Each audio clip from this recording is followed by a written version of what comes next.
It was a cold afternoon in the small town of Willow Creek. The sky was gray, and rain fell softly on the quiet streets. 15-year-old Ethan Parker walked alone, his backpack hanging from one shoulder, his shoes soaked with water. The sound of laughter echoed behind him, not friendly laughter, but the cruel kind that followed him almost every day. "Hey, loser. Forgot your umbrella again," shouted Ryan, one of the boys from his school. Ethan didn't answer. He just kept walking. He was used to it. For years, they had teased him about his old clothes, his silence, and his love for drawing. No one wanted to be his friend. Even the teachers noticed but never really helped. When Ethan reached the corner of Maple Street, he stopped for a moment. His reflection in the puddle showed a boy who looked older than his age, tired, quiet, and lonely. He sighed, pulled his hoodie over his head, and started walking again. As he turned the next corner, something caught his attention. Across the street, an old woman was trying to carry several grocery bags. The bags looked heavy, and one had already torn, spilling apples onto the wet sidewalk. People walked past her, some even stepping around the apples, but no one stopped.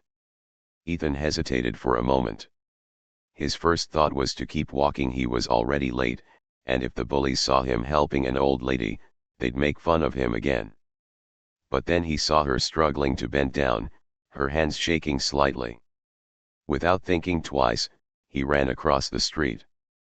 "Ma'am, let me help you," Ethan said softly. The woman looked up, surprised. Her gray hair was wet from the rain, and her coat was soaked. She smiled faintly. "Oh, thank you, dear. These bags are heavier than I thought." Ethan picked up the apples, placed them carefully in another bag, and took two of the heaviest ones from her hands. "Where do you live?" he asked politely. "Just around the corner," she replied. "Number 46, Maple Street." They walked slowly together through the rain. The woman moved carefully, and Ethan matched her pace. The bullies' voices faded behind him for the first time. He didn't care what they said. When they reached her house, Ethan noticed it was old but beautiful. The paint was peeling, and flowers grew wildly in the small front yard. She unlocked the door and invited him in. "Please, come in for a minute," she said kindly. "You must be freezing." Ethan hesitated, but then nodded. The house smelled like cinnamon and old books. It was small and cozy, filled with framed photographs and paintings. A cat slept on the couch near the fireplace. The woman went to the kitchen and returned with 2 cups of hot tea. "I'm Mrs. Eleanor Thompson," she said with a warm smile. "And you are?" "Ethan," he replied quietly. "Ethan Parker."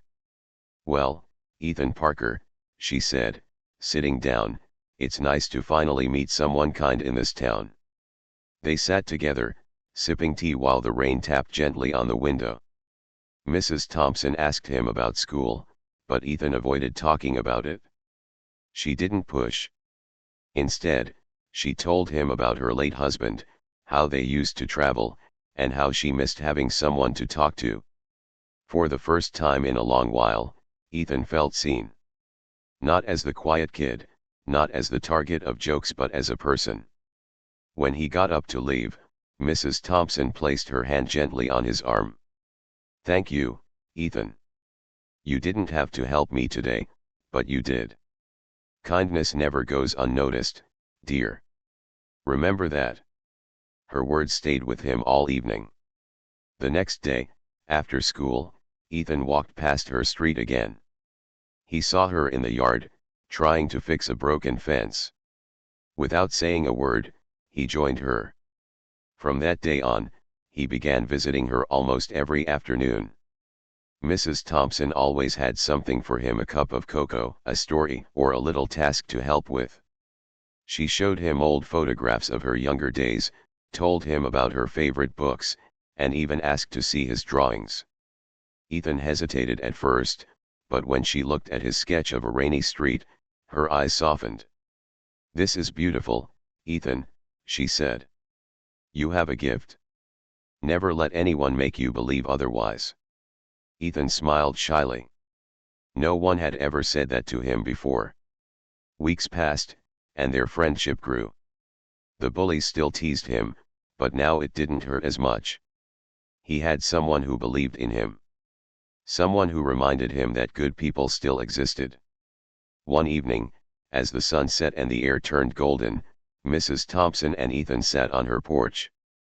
She looked at him thoughtfully and said, "Ethan, people who hurt you today might need your help tomorrow. Life has a strange way of circling back. When that happens, remember, don't close your heart." Ethan nodded, not fully understanding what she meant, but her voice carried a calm truth that stayed with him. As he left that day, the old woman stood at the door, waving gently. The warm light from inside fell across her face, and for a moment, Ethan thought she looked like someone from his drawings, strong, kind, and timeless. He didn't know it yet, but that single act of kindness, helping an old woman on a rainy day, would one day change his life in ways he could never imagine. And somewhere inside her quiet house, Mrs. Thompson whispered softly to herself, "Kindness always finds its way back." Ethan Parker's life slowly began to change, though no one at school noticed. The bullies were still there, still teasing, still laughing at him. But now, he had a place where he felt safe, a small, warm home at 46 Maple Street where Mrs. Eleanor Thompson lived. After that first rainy day, Ethan visited her almost every afternoon. Sometimes it was to help with groceries, other times to carry water for her flowers or fix the old fence in the backyard. Each task was simple, yet each time, he felt a little lighter, a little stronger. Mrs. Thompson never asked him about the bullies. Instead, she asked about his drawings. Slowly, Ethan began to show her his sketches, the streets of Willow Creek, the trees in her yard, even the faces of people he saw every day. He had given up drawing after being teased, but with her encouragement, he picked up his pencils again. "This one is lovely," she said one day, holding a sketch of a small wooden bridge over a stream. "You see things others don't. That is a gift, Ethan. Promise me you will never stop using it." Ethan felt proud. For the first time in his life, someone genuinely appreciated him. Their afternoons together became a small secret. No one else knew about Ethan's visits, not even his parents. He didn't talk about Mrs. Thompson at school because he didn't want the bullies to know he had someone who cared. And Mrs. Thompson didn't care about gossip or who might disapprove. She only wanted to help Ethan believe in himself. One chilly afternoon, Ethan arrived to find Mrs. Thompson in her living room, kneeling on the floor, holding an old photo album. "Look at this," she said, showing him pictures of her youth. She had short brown hair in the photos, laughing at parties, sitting in cafes, traveling with her husband. Her life seemed full of adventure and joy. Ethan watched silently, fascinated. "You were really happy," he said softly. "Yes," she smiled. "And you can be too, Ethan. Life is not easy, but kindness and hope make it brighter." He nodded, unsure if anyone in his own life would ever say the same to him. Weeks passed. Ethan's confidence grew. He no longer flinched as much when bullies called him names. He still felt lonely sometimes, but after spending time with Mrs. Thompson, he had a sense that someone cared, that he mattered. One day, she handed him a small piece of paper. On it, she had sketched a simple tree, but underneath, in careful handwriting, she wrote, "Even a small seed grows into something big with care and patience. Keep growing, Ethan." He looked at her, surprised. "This is, for me." "Yes," she said, smiling. "Keep it. When you feel small or lonely, look at it and remember you are not alone." That night, Ethan pinned the paper above his desk. Every time he saw it, he felt courage growing inside him. As their friendship deepened, Ethan began helping Mrs. Thompson with more than just chores.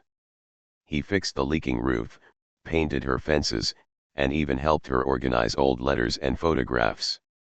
Mrs. Thompson often spoke of life lessons during these moments, lessons about patience, forgiveness, and hope. "You see, Ethan," she said one day, handing him a cup of cocoa, "life will not always be kind. But you can be kind in return. That is how we make the world better, one small act at a time." Ethan listened carefully. Her words sank deep into his heart. He didn't know it yet, but they would guide him for the rest of his life. One rainy evening, after helping her bring in firewood, Ethan noticed that Mrs. Thompson was quieter than usual. She sat by the window, staring outside, a faint smile on her lips. "Are you okay?" he asked gently. "I'm fine," she replied softly. "Sometimes I think about the people we help and the people who help us. The world has a strange way of returning kindness when we least expect it." Ethan nodded, not fully understanding. But her calm voice reassured him. He felt a connection, as if he had finally found someone who truly believed in him. Days turned into weeks, and weeks into months. Ethan visited every day after school, no matter the weather. He carried groceries, helped with cleaning, and listened to her stories of youth. In return, Mrs. Thompson taught him lessons that no school could provide. She told him how courage is not being fearless, but acting even when you are afraid. She explained that kindness is not a weakness but a quiet strength that changes lives. One afternoon, Ethan brought a sketch he had been working on secretly. It was a picture of Mrs. Thompson standing by her garden, smiling in the sunlight. She looked at it, her eyes shining with tears. This is beautiful, Ethan," she whispered. "You have a gift.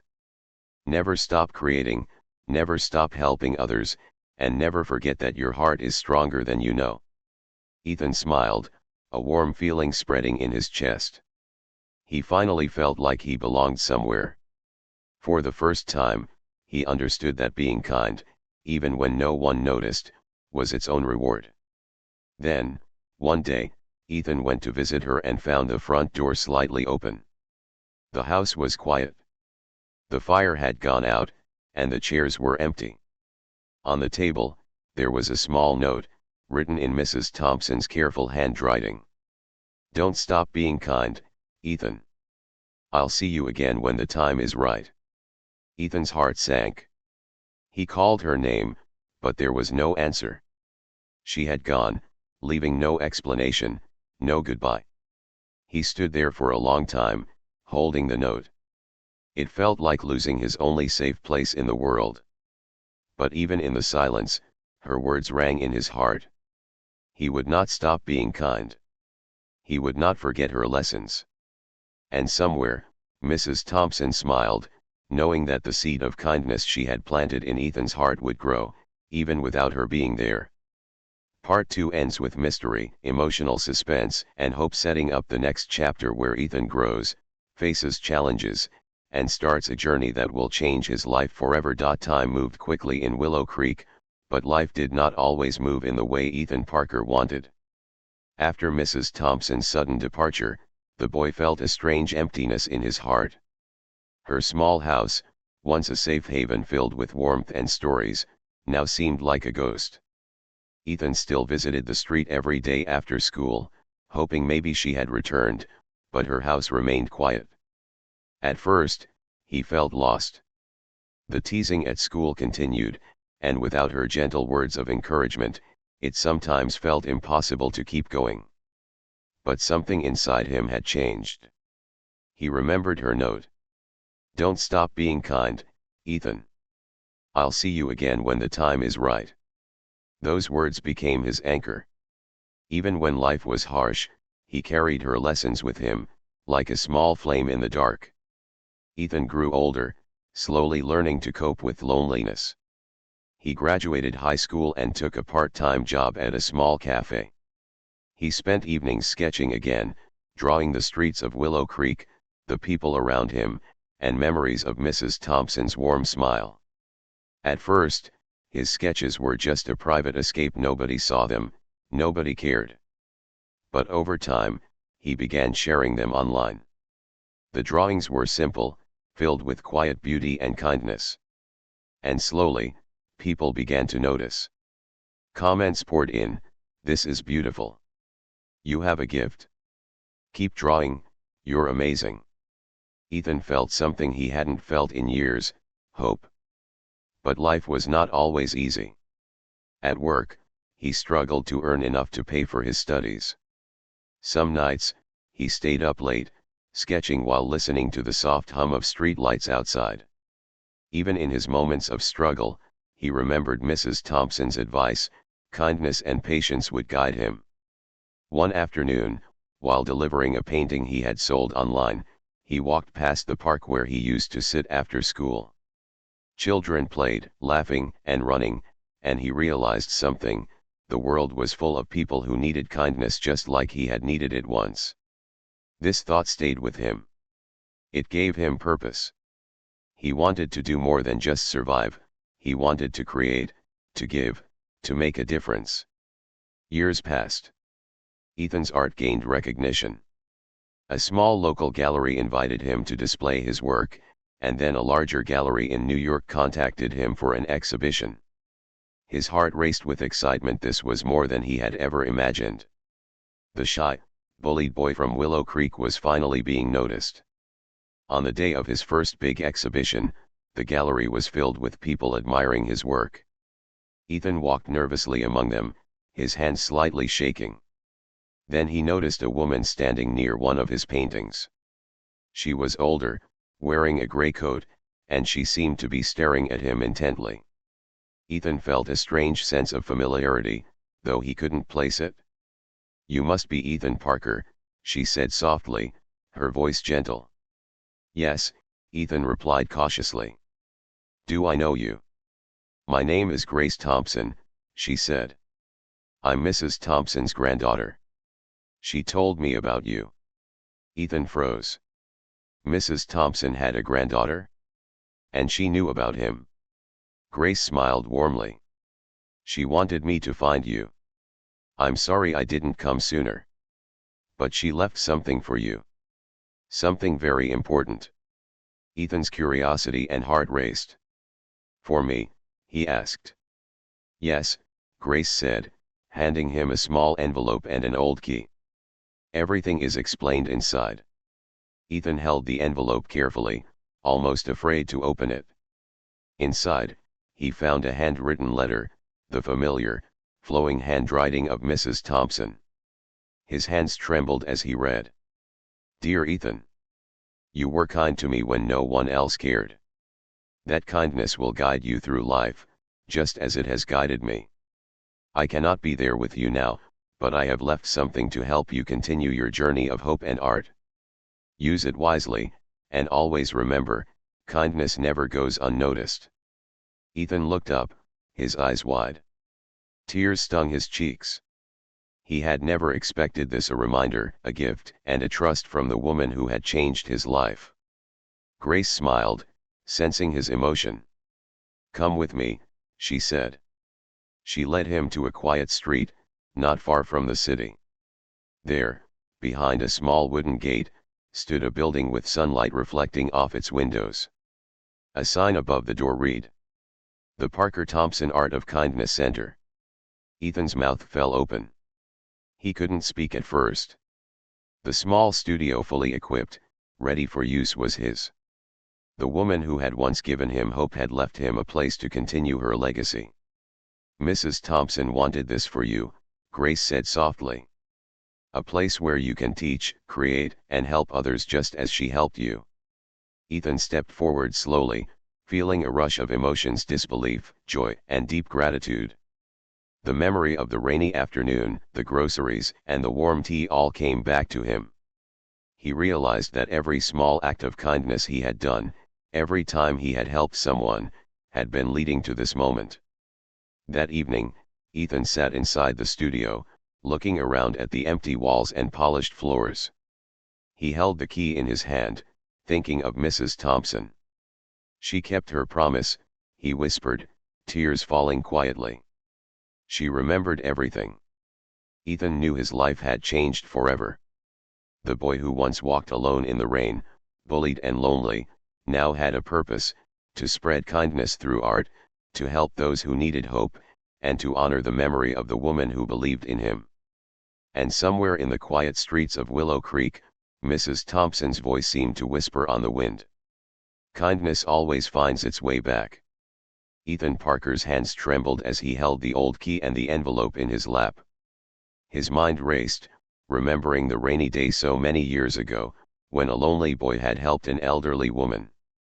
The memory was vivid: her warm smile, her kind words, the sense of safety he had never felt anywhere else. Now, standing outside the small building that bore her name, he felt that same warmth wash over him. The sign read, "The Parker Thompson Art of Kindness Center." It was more than a studio. It was a message, a promise, a life changed by the quiet power of kindness.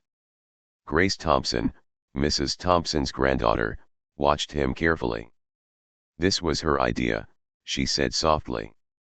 "She wanted you to have a place to continue her work, to teach, to help, and to inspire." Ethan swallowed hard. "But, why me?" Grace smiled.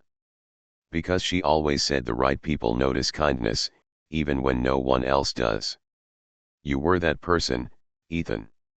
You reminded her that hope still exists in the world. And now, it's time for you to pass that hope on." Ethan's chest tightened. He wanted to speak, to say something meaningful, but words failed him. Grace led him inside. The studio was fully equipped with easels, paints, brushes, and even small tables for children. The walls were blank, waiting for stories, colors, and creativity. Sunlight streamed through the windows, illuminating every corner. Ethan felt overwhelmed. He had dreamed of becoming an artist, but this was beyond anything he could have imagined. Grace handed him the envelope again. "She left you one more thing." Ethan opened it carefully. Inside was a handwritten letter, but also a photograph: Mrs. Thompson, smiling, standing beside a young boy who looked very much like Ethan. The letter read, "Dear Ethan, you were kind to me when no one else cared. That small act of kindness changed my life, and now it is time for your life to change. This studio is yours to teach, to create, and to help others. May it be a place where children who feel lonely, bullied, or afraid can find hope. Always remember, kindness never goes unnoticed. Love. Eleanor Thompson." Tears welled in Ethan's eyes. He traced the words with his fingers, feeling her presence. It was as if she was there, speaking to him directly, guiding him, trusting him with something priceless. Grace stepped closer. "She believed in you, Ethan. She knew you would use this gift wisely. And now, it's your turn to help others, just as she helped you." Ethan nodded, slowly taking in the weight of the responsibility. The studio was not just a building.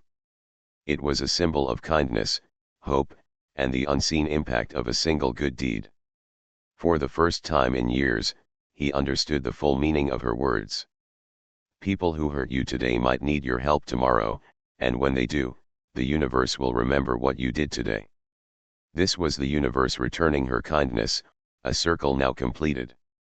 Over the next few days, Ethan explored the studio, arranging art supplies, painting the walls with soft, welcoming colors, and setting up small spaces where children could sit and draw. He imagined the laughter of kids, their questions, their curiosity, and felt a deep sense of purpose. He also noticed a small hidden compartment behind one of the paintings. Inside, he found a few personal items: Mrs. Thompson's old notebook, a box of her favorite teas, and another note. It read, "Ethan, you are ready. The world may not always be kind, but you can be. Remember, every act of kindness, no matter how small, will return to you in ways you cannot imagine.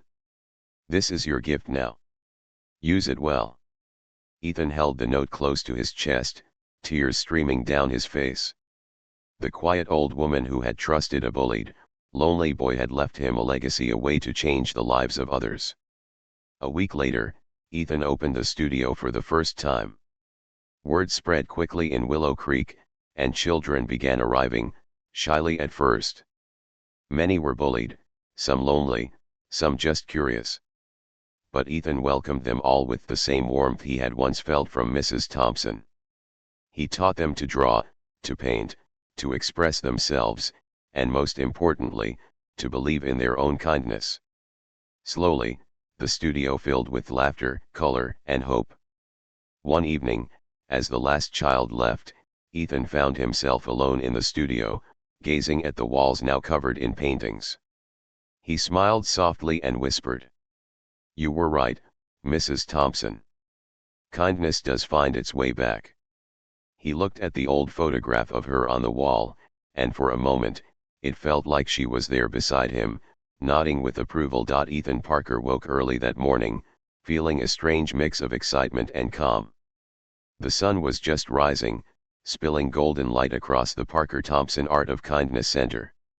Today, the studio would see its first full day with children coming in to learn, draw, and find hope, a place built entirely from Mrs. Thompson's belief in him. He looked around the room. The walls were painted soft, welcoming colors. Easels and art tables were neatly arranged. Paint brushes, pencils, and paper were ready for anyone who needed them. Every corner of the studio seemed to whisper Mrs. Thompson's words. Kindness never goes unnoticed. Ethan smiled, thinking of the rainy afternoon so many years ago. A lonely, bullied boy had helped an old woman carry groceries. That simple act had changed his life forever, leading him to this moment. The children began arriving shortly after breakfast. Many were shy, hiding behind their parents or hanging back quietly. Some had bruises or red marks from bullying, while others simply looked lost and unsure. Ethan knelt to greet each child, his voice gentle. "Welcome. This is a place for anyone who wants to create, to imagine, and to feel safe. You can draw, paint, or just be yourself here." Slowly, the children began to warm up. Pencils scratched across paper. Paintbrushes made colorful strokes. Laughter began to fill the air, soft at first, then louder, joyful, contagious. Ethan moved among them, helping with colors, encouraging ideas, and listening to their stories. Every now and then, he remembered Mrs. Thompson's lessons. The smallest act of kindness can change a life. Days turned into weeks, and the studio grew into a real community. Children who had once been scared or lonely found a place where they belonged. Parents noticed a change: their kids laughed more, smiled more, and even helped each other, inspired by Ethan's example. Ethan, too, felt a change inside himself. The fear and sadness of his own past seemed lighter. His art flourished, not just because he was creating, but because he was helping others to do the same.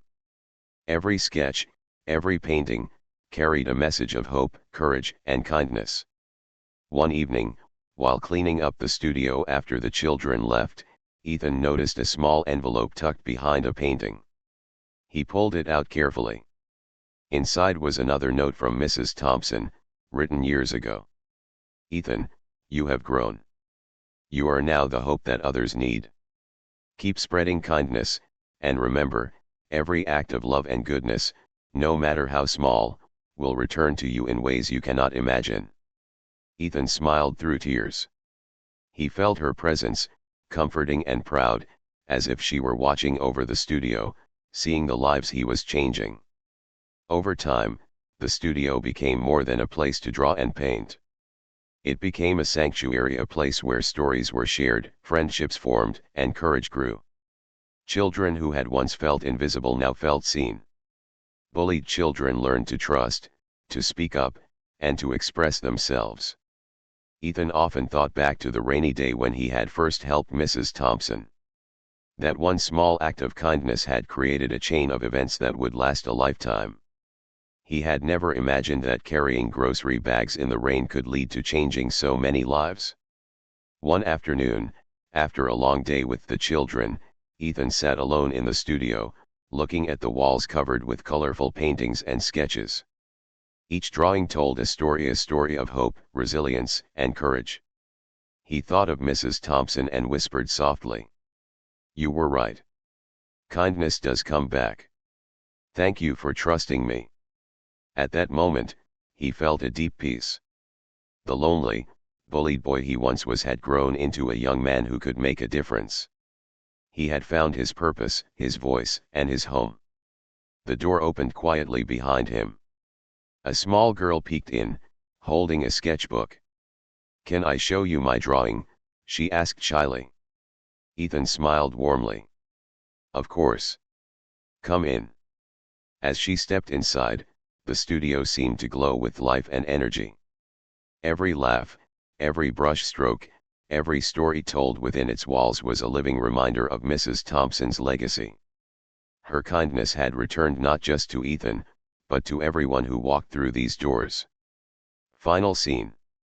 The camera would pan across the studio, bright paintings on the walls, children painting, Ethan helping, and the soft golden light of the sun streaming through the windows. On one wall, a framed photo of Mrs. Thompson smiled down at him, a quiet reminder of the woman who had changed everything. Ethan stood back, looking at the bustling room. He whispered once more, "Kindness always finds its way back, Mrs. Thompson. I'll make sure it never stops." And with that, the studio continued to grow, a place where the lonely, the bullied, and the lost could find hope, friendship, and the courage to be themselves. A place where one act of kindness had created a lifetime of change.